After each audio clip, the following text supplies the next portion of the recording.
Bom estarmos juntos, amém? Fala para a pessoa que está do teu lado, você foi escolhido. Se for mulher, diga, você foi escolhida. Amém? Amados, nós ouvimos aqui a leitura da abertura deste culto, que fala das 10 moças escolhidas. Essas moças, elas simbolizam a igreja. A Bíblia diz que a igreja do Senhor Jesus é a noiva dele, e ele é o noivo. Isso é um símbolo de casamento, de amor. Deus nos ama. Deus nos ama. E Deus deu prova do amor dele por nós, quando deu seu único filho para que morresse por mim e por você. Amém? Então Deus nos escolheu. Nós somos escolhidos do Senhor. Nós não somos fruto do acaso, como os cientistas dizem que há milhões e milhões de anos, de repente, alguma coisa aconteceu no meio do barro e foi gerando vidas, e vidas foram sendo geradas e transformadas. Algumas estavam nos rios e outras estavam na lama, e de repente surgiram aves, peixes e os seres humanos e os animais terrestres. Não, nós somos um projeto de Deus. Quando a gente olha o mundo que nos cerca, nós vemos uma capacidade tremenda de um Deus de tremendo bom gosto. Ele é único, e quando Ele nos criou também únicos. E nós cantamos diversas vezes aqui sobre a Nova Jerusalém, que nós vamos entrar nessa Nova Jerusalém, que nós estamos andando aqui peregrinos, mas enquanto a nossa peregrinação nesse mundo acontece, nós passamos por muitas dificuldades. Me diga aqui quem nunca passou por uma dificuldade que seja uma dor de dente. É pouco, né? Dor de dente todos nós temos, dor de barriga, dificuldade em casa, de relacionamentos, problemas sérios, às vezes de saúde. Quantos nós não conhecemos que estão de fato passando por muitos problemas na área da saúde? Nós temos orado por algumas pessoas lá em Getúlio Vargas que estão passando por problemas sérios na saúde. Alguns estão, de acordo com os médicos, desenganados até uma palavra estranha, né? Porque é para eles não ficarem enganados que eles vão ter alguma possibilidade de cura. Então eles desenganam. Eles estavam enganados e o médico diz, olha, não fique enganado. Então eles estão desenganados. Tu vai morrer. Em outras palavras, o médico está dizendo, tu vai morrer. É uma palavra bonita de dizer, olha, não tem mais esperança para você. E quando a gente olha o mundo à nossa volta, a gente vê o quê? Cada vez mais perfeição ou cada vez menos moral, respeito, cada vez mais doenças, mais problemas, vai crescendo num ritmo que nós às vezes até ficamos assustados. E até mesmo pessoas que não são tementes a Deus, eles estão chegando à conclusão, é o fim. Estamos perto do fim. Então agora, vira de novo para o seu irmão, perto de você, e diga, você foi escolhido. E eu vou te dizer quando é que você foi escolhido. Sabe quando você foi escolhido? Abra lá em 1 Pedro capítulo 1, verso 1 e 2, e eu vou te dizer o que Deus disse quando nós fomos escolhidos. Talvez você vai se assustar, mas você foi eleito. Domingo passado teve eleições e tinham vários candidatos, não foi? Tinham vários candidatos, em algumas cidades tinham 2, até 3 ou 4, 5 candidatos, mas somente um foi eleito prefeito, certo? Então foram vários candidatos, mas apenas um foi escolhido. A Bíblia nos fala também de escolha. Deus nos elege. Nos evangelhos, Jesus diz, muitos são chamados, mas poucos são escolhidos. Por quê? Jesus está falando sobre uma parábola, a parábola da rede. Ele diz 7 parábolas em Mateus no capítulo 13, e ele encerra essas 7 parábolas comparando cada uma dessas parábolas com o reino de Deus. E nessa parábola do reino, ele diz que o reino de Deus então será semelhante a uma grande rede que tira do mar muitos tipos de peixes. E aí, trazido aquela rede para a praia, os pescadores escolhem alguns peixes que eles consideram bons para o consumo e outros que eles consideram que não são adequados para o consumo. Eles recolhem os cestos, os bons, para o comércio, e os ruins eles jogam fora. O texto de Pedro nos diz, 1 Pedro capítulo 1, verso 1 e 2, Pedro, apóstolo de Jesus Cristo, aos eleitos peregrinos da dispersão no Ponto, Galácia, Capadócia, Ásia e Bitínia, eleitos segundo a presciência de Deus Pai, pela santificação do Espírito, para a obediência e a aspersão do sangue de Jesus Cristo, graça e paz vos sejam multiplicadas. Amém? Essa é a palavra que nós queremos meditar nesse nosso encontro. Vamos orar?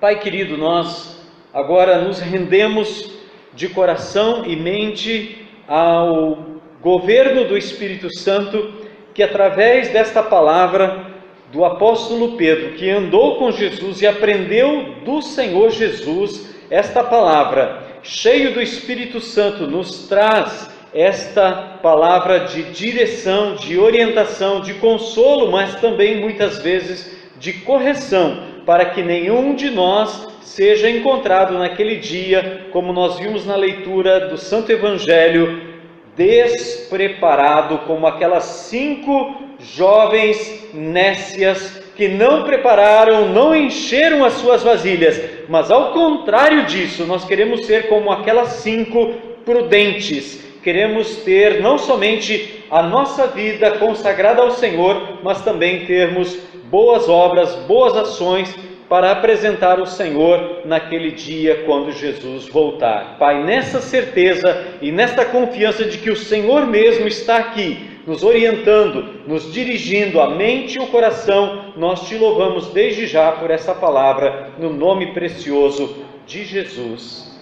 Amém. O texto que nós vimos e ouvimos aqui no início de Mateus capítulo 25 fala sobre as 10 moças que estavam preparadas para se encontrar com o noivo para o casamento. 5 daquelas jovens não se prepararam. 5 se prepararam. As 10 dormiram. As noivas, elas representam as igrejas. As igrejas que se preparam para o encontro do Senhor, Jesus começa com 2 outras parábolas, nos dizer como é que nós podemos encher as nossas botijas de azeite. Amém? Porque Jesus diria que 5 foram nécias ou não foram prudentes, e 5 foram prudentes se ele não dá a solução para como nós podemos ser prudentes. Concordam comigo? Jesus, como mestre, jamais faria algo assim. Ele não daria um ensino sem mostrar como. Se Deus pede a nós algumas coisas, Ele sabe que é perfeitamente possível que nós façamos, porque Deus jamais iria pedir alguma coisa para nós que Ele, como Deus, sabe que nós não podemos fazer. Concordam? Então, na sequência ele fala sobre os talentos. Ele diz que a um foi dado 5 talentos, a outro foi dado 2 talentos e a um terceiro foi dado 1 talento.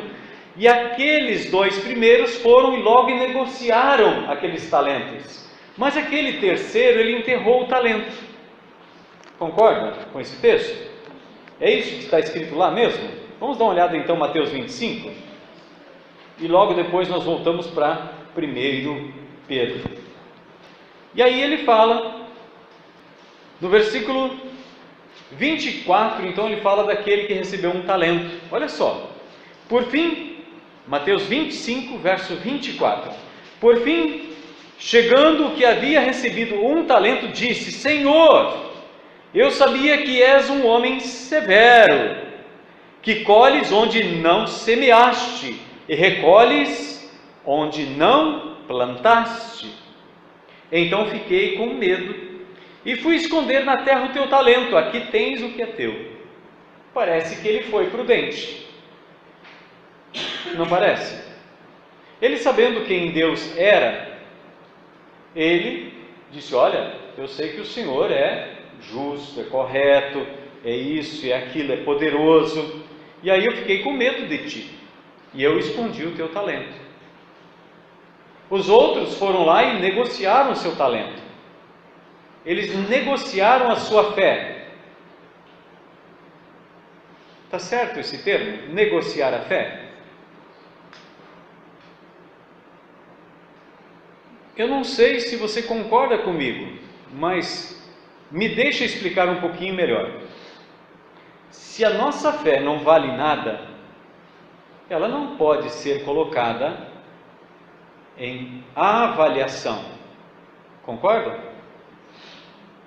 Na sequência, ele diz um pouquinho melhor quando ele fala sobre o versículo 31 em diante. Ele diz: olha, que naquele dia ele vai separar cabritos de ovelhas. Para as ovelhas ele vai dizer: vinde benditas do meu Pai, porque quando eu estava com fome, vocês me deram de comer, quando eu estava com sede, vocês me deram de beber, quando eu estava nu, vocês me deram de vestir, quando eu era um estrangeiro e passava pelo seu país, você me hospedou, quando eu estava doente, você foi me visitar, quando eu estava preso por causa da palavra de Deus, você foi me ver.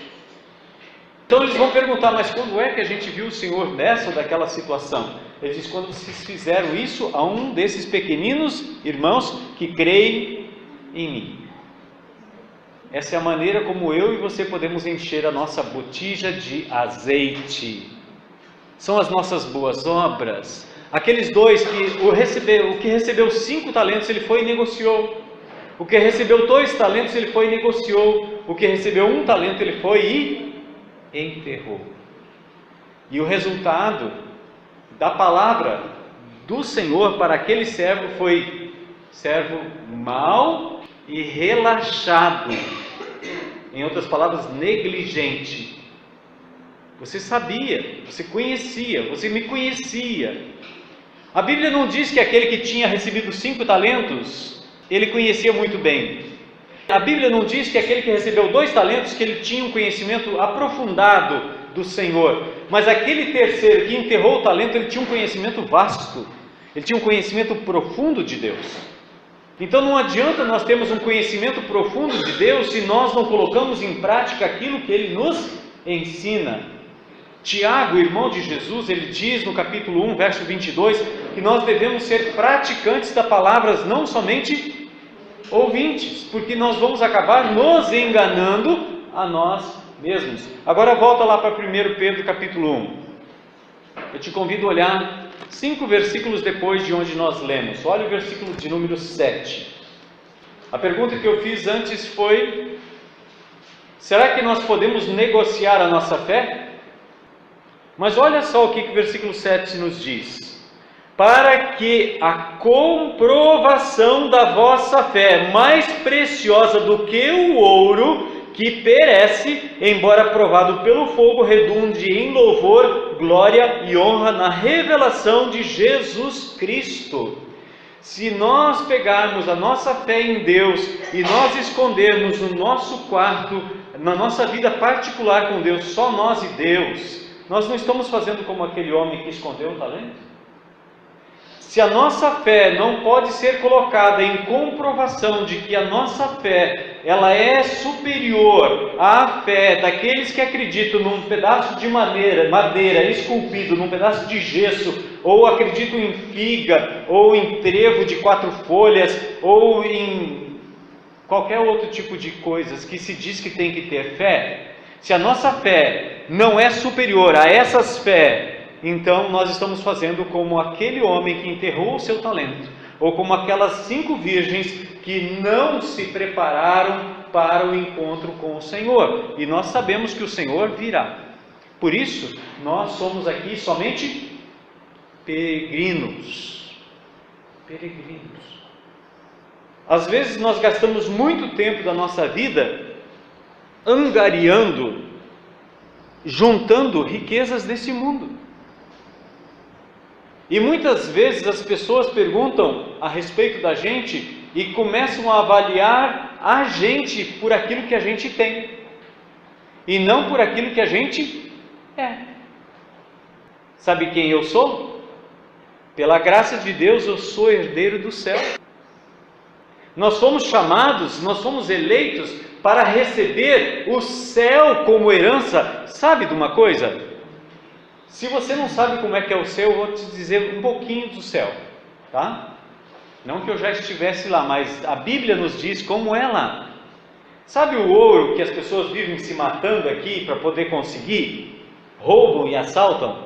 Lá vai ser feito asfalto com ouro. Para vocês terem uma ideia, pérolas de grande valor vão ser portas. Pedras preciosas que às vezes as pessoas ficam estupefatas para conseguir, lá vai ser feito um muro. Dá para entender como é que é o céu? Sabe por quê? Porque o bem mais precioso que Deus valoriza é você. São vidas. Sabe, quando Jesus morreu naquela cruz, Ele não morreu pelas pedras, nem pelo ouro, qualquer outro tipo de metal precioso, mas Ele morreu por mim e por você. Por isso, eu vou te dizer, quando Deus te escolheu, Deus te escolheu antes da fundação do mundo. Deus te elegeu. Mas às vezes as pessoas imaginam que ser eleito já está garantido. A Dilma que o diga e o Fernando Collor de Mello. Deus escolheu você para a vida. Deus te predestinou para a vida. Deus não escolheu você para a condenação. Pelo contrário, Jesus é o homem na Bíblia que mais fala do inferno. Vocês não fazem ideia. Leia os evangelhos que vocês vão ver Jesus falando do inferno a toda hora. Sabe por quê? Porque Ele sabe como é lá. Ele colocou placas, Ele colocou arame farpado, Ele colocou flecha dizendo perigo, não passe, cuidado, não vá para lá. O tempo todo a Bíblia nos alerta desse lugar, que é um lugar de dores, que é um lugar terrível. Deus não nos destinou, Deus não nos predestinou para a condenação, Deus nos predestinou para a salvação. Então, esse predestino que Deus colocou para nós não é algo que nós fizemos para Deus. Ele fez isso por causa da graça dEle, por causa do amor dEle, por causa da compaixão dEle. Agora, se nós não vamos para lá, a culpa não é de Deus, a culpa é da gente. E sabe que naquele dia ninguém vai dizer assim, eu não sabia. Se a gente olhar o que Jesus fala sobre esse lugar e sobre pessoas que estão nesse lugar, basta olhar Lucas capítulo 16. Em Lucas capítulo 16, a partir do versículo 19, se não me engano, Jesus está falando de 2 pessoas. Uma pessoa que recebeu nesta vida todos os deleites que podia alcançar. Aliás, Jesus fala em Lucas também, ai de vocês, os ricos, porque vocês têm a vossa consolação. E Lucas também, interessante que Lucas trabalha recorrentemente nesse tema, no capítulo 19, ele fala sobre um jovem que chegou até ele, o capítulo 19, acho que é, 18, de um jovem que chegou até ele e disse, bom mestre. Jesus depois conclui, como é difícil para os ricos o entrar no reino dos céus. É mais fácil passar um camelo pelo buraco de uma agulha do que um rico entrar no reino dos céus. E os discípulos ficaram admirados porque, na verdade, o mundo que nos cerca admira pessoas de alta posição social ou de aquisições. Certo? Ou será que Jesus está falando sério? Ou será que nós não entendemos? Então nós não podemos avaliar como o mundo avalia.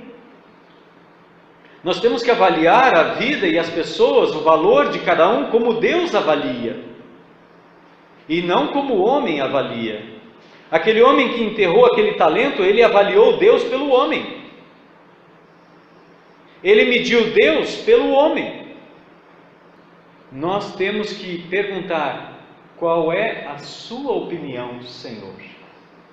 E em Lucas capítulo 16, então, Jesus fala que aquele homem estava lá em tormento, e lá ele lembrou, e ele falou para Abraão, de onde ele estava: Pai Abraão, manda Lázaro vir molhar a ponta do dedo na água e me refrescar a língua, porque eu não suporto mais. Ele não disse: eu fui injustiçado, quem é que fez com que eu parasse aqui? Não. Ele tinha plena consciência de que ele estava lá por culpa dele próprio. E aí ele pede então um alento.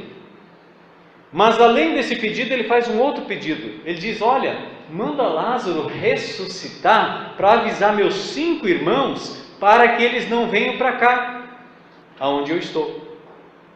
Então Abraão disse: se eles não ouvirem Moisés e os profetas, porque até ali só o Antigo Testamento estava escrito, que é considerado os 5 primeiros livros de Moisés, e depois disso os profetas, Torá e Neviim, a lei e os profetas. Se eles não ouvirem a palavra de Deus, não adianta nenhuma pessoa ressuscitar dos mortos, que eles não vão acreditar. Então nós temos uma palavra de Jesus que nos avisa da grande bondade, do amor de Deus para conosco, de nos mandar Jesus para que morresse naquela cruz e fosse naquele lugar que aquele homem estava. Quando Jesus diz: eu tenho um batismo com o qual eu hei de ser batizado, e quanto me angustio enquanto ele não acontece. Será que Jesus estava falando do batismo de João Batista? Com certeza não, porque ele já tinha sido batizado no início do ministério dele. Será que ele estava falando do batismo do Espírito Santo? Com certeza não, porque assim que ele saiu de dentro da água, ele estava orando e o Espírito Santo veio sobre ele. Ele estava falando de um outro batismo. Porque depois que Jesus morreu, Pedro, se você for um pouquinho para frente, no capítulo 3, você vai ver que Pedro fala que Jesus desceu a um lugar de lago de fogo e enxofre. Ele foi lá naquele lugar para nos resgatar, para que eu e você, quando nós morremos, nós não tenhamos que ir para lá. Jesus não livrou a gente da cruz. Jesus nos livrou do inferno. Porque sem Jesus, nós todos já estávamos condenados. Todos nós já estávamos condenados. Então, quando Jesus subiu, no Salmo 68, verso 18, e em Efésios capítulo 4, versículos 7 e 8, lá Paulo, citando o Salmo 68, o Salmo de Davi, ele fala que quando Jesus subiu do abismo, ele levou cativo o cativeiro. Em Hebreus capítulo 2, versículo 14 e 15, ele fala que agora nós não temos mais que ter medo da morte, porque ele destruiu o poder daquele que tinha o poder da morte, a saber, o diabo. E agora, Apocalipse capítulo 14, verso 13, nos diz que nós podemos morrer em paz, porque nós descansamos das nossas fadigas, e as nossas obras nos acompanham. As boas obras não abrem a porta do céu. Quem abre a porta do céu é a graça de Deus, mas as boas obras nos acompanham. Por isso Jesus diz: Vinde, benditos do meu Pai, tome posse do reino que está preparado para vocês antes da fundação do mundo. Então, você sabe quando é que Deus escolheu você para a vida eterna? Antes de fundar o mundo. Você faz parte do projeto de Deus. Nós não somos resultado do acaso, nem evolução de chimpanzés ou qualquer tipo de símio que se possa imaginar que já passou ou já andou nesse planeta, seja de gibão gigante, seja de outro tipo de macaco. Nós somos projeto, execução, do começo ao fim, de um Deus maravilhoso. E você sabe que a ciência já provou isso? Os cientistas fizeram uma análise da cadeia de DNA pelos cromossomos e chegaram à conclusão que toda a raça humana nasceu de uma mulher. Se você me der R$5, eu te digo o nome dela. Sabe por que Adão deu o nome dela de Eva? Porque a palavra Av, em hebraico, quer dizer pai. E a palavra Avot significa avô. E a palavra Eva significa mãe. Ela tem o nome de Eva porque ela é a mãe de toda a humanidade. É só ler a Bíblia que está lá escrito para nós todos sabermos. Amém? Então, o projeto de Deus é eterno. Se o projeto de Deus é eterno e Ele se revelou em amor para nós, eu só posso entender que o amor de Deus por você também é eterno. É interessante que quando João, na sua primeira carta, fala, no capítulo 4, verso 8, ele fala de Deus, ele diz que Deus é amor. Ele não diz que Deus tem amor. Nós temos amor, mas Deus é amor. Agora, dentro da nova geração, como nós fomos recriados pelo poder do Espírito Santo por meio da palavra de Deus, e você tem isso no capítulo 1, no versículo 23, ele diz: fostes regenerados, não de semente perecível, mas imperecível, pela palavra de Deus que vive e permanece. O Espírito Santo de Deus, Jesus de Nazaré, o Pai, eles nos geraram a segunda vez. No versículo 18, versículo 19, ele nos fala que a primeira vez nós fomos gerados da semente do nosso papai.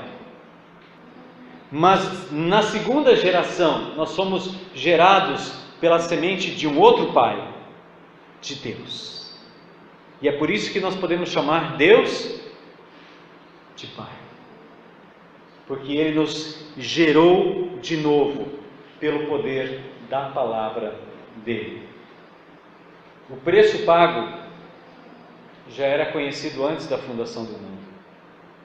Às vezes nós pensamos que nós não temos valor nenhum, e às vezes nós andamos assim, cabisbaixo, sem expectativa, sem ânimo.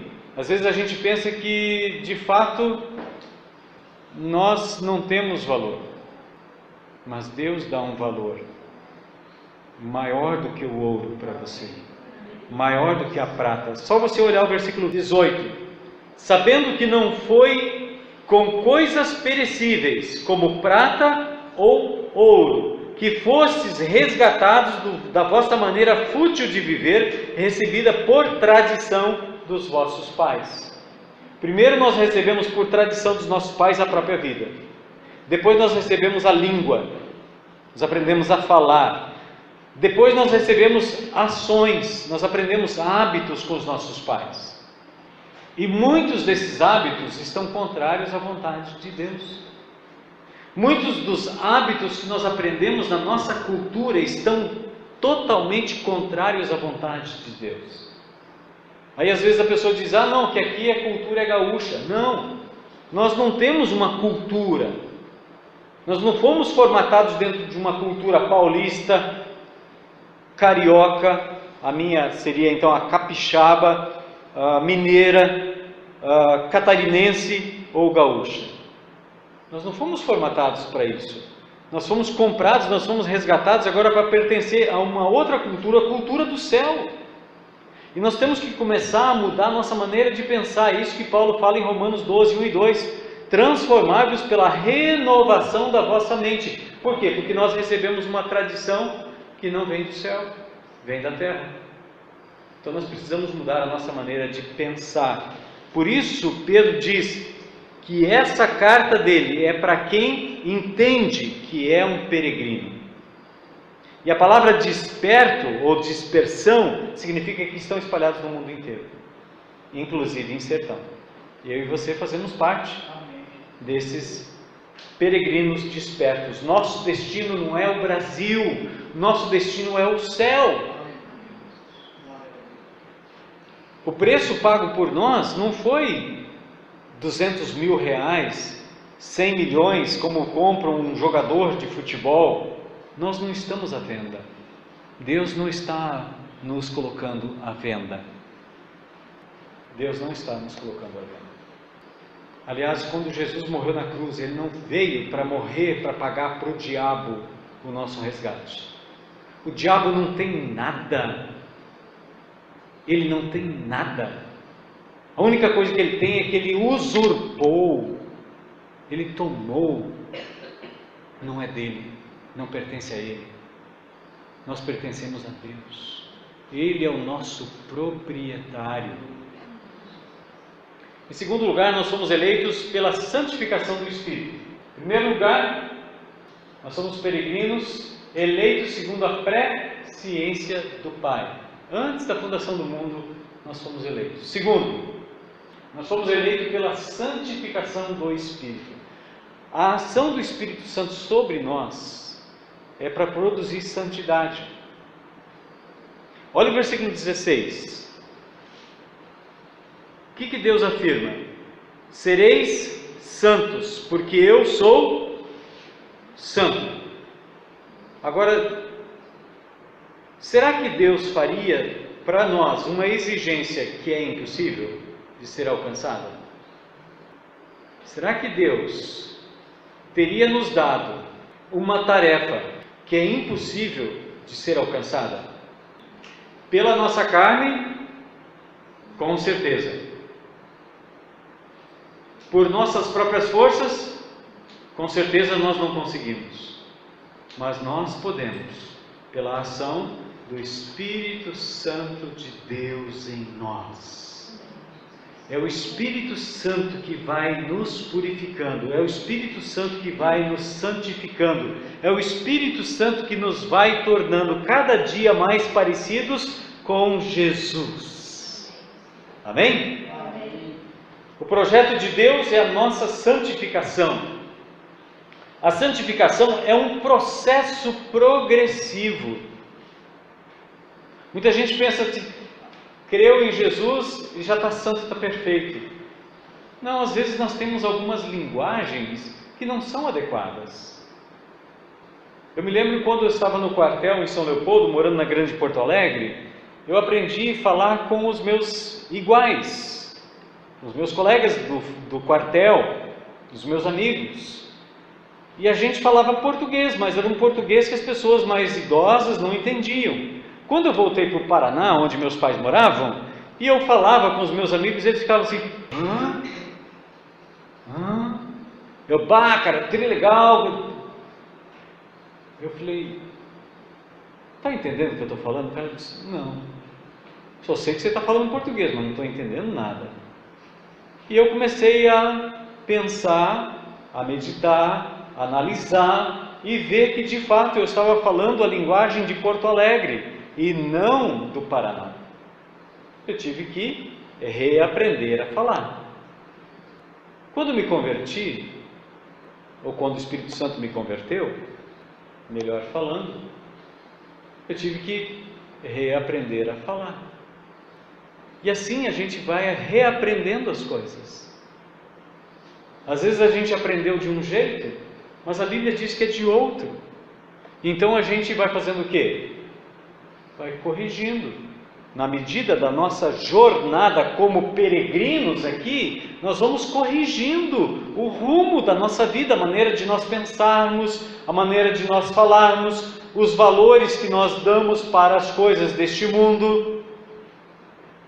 Às vezes, antes da pessoa se converter, o time de futebol é a maior paixão da pessoa. Nem é a esposa, nem são os filhos, mas é o time de futebol. A pessoa é capaz de viajar daqui a Porto Alegre para assistir um jogo de futebol, mas não é capaz de lavar a louça para sua esposa. Eu não sei se vocês concordam comigo, mas isso para mim é uma prova incontestável de que o homem que faz isso ama mais o futebol do que a sua esposa. É sério, mas acontece. Ou não? Então a gente começa a perceber que essas coisas estão tomando lugar no nosso coração, estão governando o nosso coração, e nós começamos a deixar isso de lado. Eu já disse aqui para vocês, talvez não, se vocês não ouviram, mas eu tinha uma paixão, que era assistir televisão. Eu fui deixando. Agora fez 3 anos e meio que eu não assisti televisão. Não me conquista mais. Tem coisas mais importantes que eu posso fazer com esse tempo, ou não? Então eu aprendi que eu tenho só 24 horas por dia, não sei quantas você tem, mas para mim Deus só deu 24 horas. E se eu não administrar bem essas 24 horas, meus compromissos vão chegar e eu não me preparei para eles. Concorda? Deus é tão bom que Ele deu 24 horas para todos. Para o mendigo que mora debaixo da ponte, como para quem mora no palácio. Ninguém recebeu nenhum milésimo de segundo a mais que o outro. A santificação é o padrão de Deus. Esse é o padrão dele. Ele está separando pessoas para habitar com Ele. Então, antes de morar com Ele, o que Ele fez? Ele mandou o Espírito Santo que nos capacita e nos prepara para nos encontrar com Ele. É como aquelas 5 jovens que se prepararam. E elas entraram para a festa do casamento. E as que não se prepararam, o que aconteceu com elas? Ficaram de fora. Elas eram convidadas. Elas foram separadas, mas não se prepararam. Terceiro, nós somos eleitos para a obediência. Quando o rei Saul quis oferecer um grande sacrifício a Deus, Samuel disse para ele, em 1 Samuel capítulo 15, verso 22 e 23, ele disse: olha, Deus quer mais que você o obedeça do que ofereça alguma coisa para Ele. Ele é dono de tudo. Como é que eu posso dar uma coisa para Deus, barganhar com Deus, se Ele é dono de tudo? Será que eu posso convencer Deus, comprar Deus? E tem gente que faz promessa: Deus, se o Senhor fizer isso, eu faço aquilo. É como se Deus fosse um mendigo, assim: por favor, posso fazer alguma coisa para ti, para tu me devolver? Deus não precisa disso, gente. Deus é dono do universo. Ele é dono de tudo. Então, nós é que precisamos compreender quem nós somos na criação. O padrão de Deus, desde o princípio, permanece o mesmo. Busque o Senhor. O sétimo, que nasceu depois de Adão, chamado Enoque, a Bíblia nos diz que com 65 anos ele buscou a Deus. E ele se aproximou tanto de Deus que ele andou com Deus por 300 anos. E nesses 300 anos que ele andou com Deus, ele teve filhos e filhas. Ele gerou uma família. A tal ponto que o seu descendente é o que viveu mais nessa terra, 969 anos, chamado Matusalém. E a Bíblia nos diz que Deus se agradou tanto de andar com ele, que Deus não deixou ele passar pela morte. Deus pegou ele para ele. Deus pegou ele para ele. Esse é Deus, gente. Deus está preparando um povo para se encontrar com Ele. Efésios capítulo 5, ele faz uma analogia do casamento, ele diz, pensando no vestido da noiva, que Jesus mesmo, pela palavra de Deus, está limpando a igreja. Então não tem outro método de Deus limpar o meu coração e o seu coração se não for por meio da palavra. Não é com sabão, não é com esfregão, não é com VAP, nada disso. É com a palavra de Deus. Então nós precisamos ler a palavra, aplicar ao nosso coração, à nossa vida e deixar que a palavra de Deus faça o efeito para o qual ela foi enviada. Nós precisamos deixar que o Espírito Santo use a Bíblia, a palavra de Deus, para nos ensinar o caminho do Senhor. A Bíblia toda foi inspirada pelo Espírito Santo, e Pedro mesmo que diz isso na segunda carta, no capítulo 1, no verso 21, ele diz: pois a profecia nunca foi produzida pela vontade humana, mas homens falaram da parte de Deus, conduzidos pelo Espírito Santo. Glória a Deus. Então a palavra de Deus é o próprio plano, o próprio projeto de Deus, que Ele teve antes de criar o mundo. Ele disse: eu vou criar o mundo e vai ser desse jeito. E Jesus sabia que antes de criar o mundo Ele ia morrer numa cruz, Ele sabia de tudo. Pedro diz isso no versículo 20, que Ele sabia disso antes da fundação do mundo. Então quando Deus fundou o mundo, Jesus já sabia que ia morrer por mim e por você. Então quando o homem pecou, diferente do que alguns até dizem, que Jesus teve que ir para a cruz, esse foi o plano B de Deus. Nunca foi o plano B de Deus. Jesus sabia que ia morrer na cruz por mim e por você antes de fundar o mundo, e mesmo assim Jesus disse: vamos criar o homem à nossa imagem, de acordo com a nossa semelhança, e semelhante a eles eu vou me tornar, porque Jesus veio e se tornou semelhante a mim e a você. Isso mostra o amor de Deus, o plano de Deus. Deus nunca mudou de plano. Deus só tem um plano. Deus não faz planos de contingência. Plano de contingência acontece quando você vai viajar, de repente você percebe que o seu pneu furou, e aí você olha lá, o seu step está furado, e você diz: puxa vida, não me preparei para a viagem. Agora eu vou ter que improvisar. Vou escolher qual que é o pneu que está menos bom, e vou ter que rodar com ele até chegar num lugar. Ou alguém chega em seu auxílio e você pede socorro, ajuda. Não. Deus, antes de fazer o mundo, de criar todas as coisas, Ele sabia tudo o que ia acontecer. Tudo. A obediência é mais importante para Deus do que o sacrifício. E Jesus é o único que cumpriu este padrão de Deus. Por isso que sem Jesus nada feito.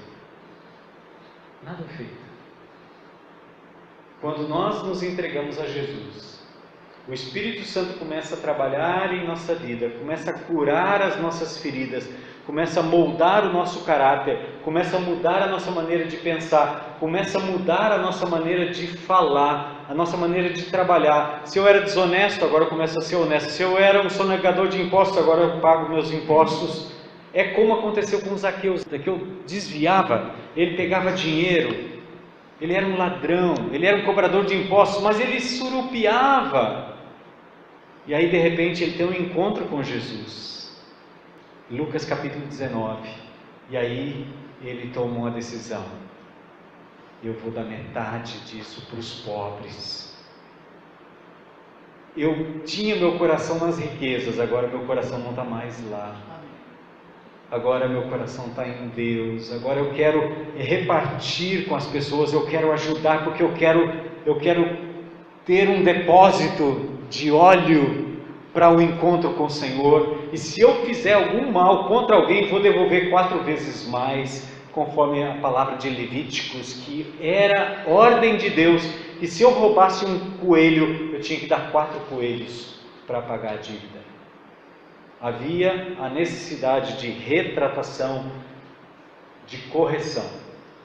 Em quarto, nós somos eleitos para a aspersão no sangue de Jesus. Sem Jesus, nada feito. Sem Jesus, pode tirar o cavalo da chuva, porque ele vai morrer de pneumonia. Nada feito. Jesus disse: sem mim nada podeis fazer. Jesus não disse: sem mim vocês vão poder fazer alguma coisa, uma coisa, outra aqui, outra lá, vão fazer mal feito, mas vão fazer. Não, sem mim vocês não vão poder fazer nada. E ninguém vem ao Pai se não for por mim. Não tem outro caminho, irmãos, não tem outro caminho. O plano de Deus é a nossa purificação por meio do sangue de Jesus. Então, se nós temos consciência de que nós somos pecadores, de que nós não atingimos o padrão que Deus exige, aonde é que a gente vai recorrer? No sangue de Jesus. Aonde que a gente vai se socorrer? Em Jesus de Nazaré.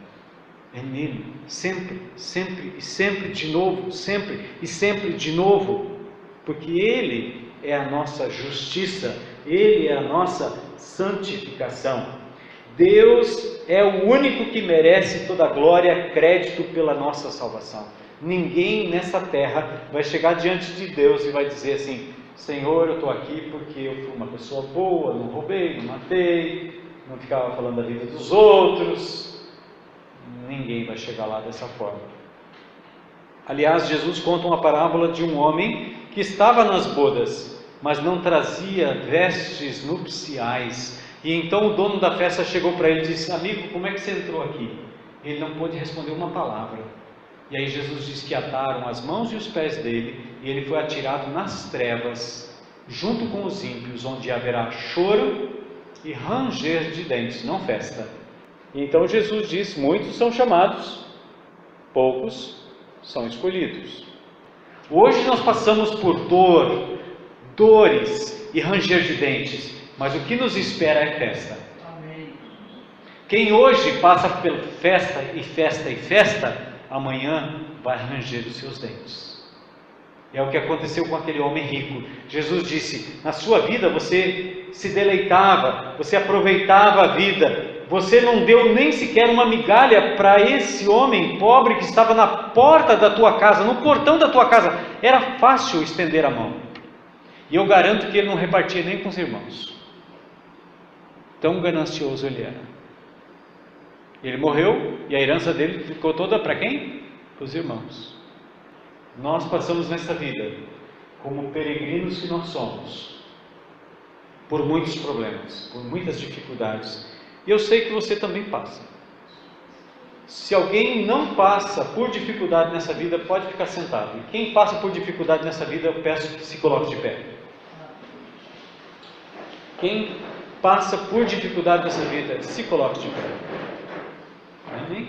Eu sei que alguns não podem se colocar de pé, mas está confirmando com a cabeça que passa por dificuldade, né, Dona Santa? E eu quero orar por vocês, que Deus fortaleça vocês, que Deus dê sabedoria para vocês, que Deus console o coração de vocês, que vocês se lembrem que vocês estão passando aqui só como peregrinos. A herança de vocês é o céu. Amém? Querido Deus, nós reconhecemos que nesta vida nós passamos por muitas tribulações, dificuldades, problemas, assim como Pedro mais adiante fala que escravos estavam sendo maltratados pelos seus senhores, que às vezes maridos estavam tratando mal suas esposas, esposas tratando mal seus maridos. Senhor, muitas vezes na nossa casa temos problemas, temos dificuldades, no trabalho nós temos dificuldades, no nosso país, na nossa pátria, nós temos dificuldades, na nossa cidade. Senhor, na natureza que nos cerca, nós estamos enfrentando dificuldade. Ó Deus amado, no nosso corpo físico, muitas vezes nós estamos enfrentando dificuldades, doenças, problemas, Pai, mas nós queremos recorrer à Tua graça manifestada por Jesus.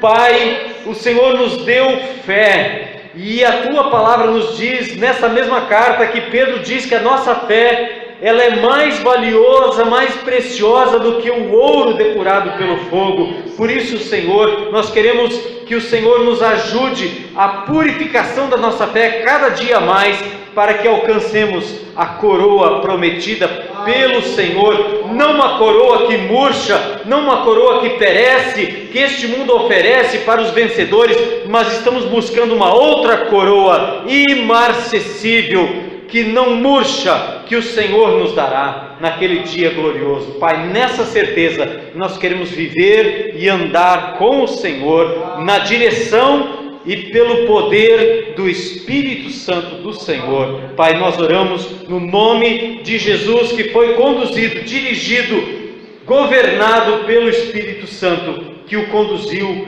à grandeza de sentar ao teu lado direito. E o Senhor Jesus diz que também aqueles que vencerem se assentarão com o Senhor juntos no trono da vida. Pai, nós oramos no nome de Jesus, que venceu, está sentado ao teu lado direito e que virá em breve para nos levar para este dia e para este lugar glorioso. No nome de Jesus. Amém.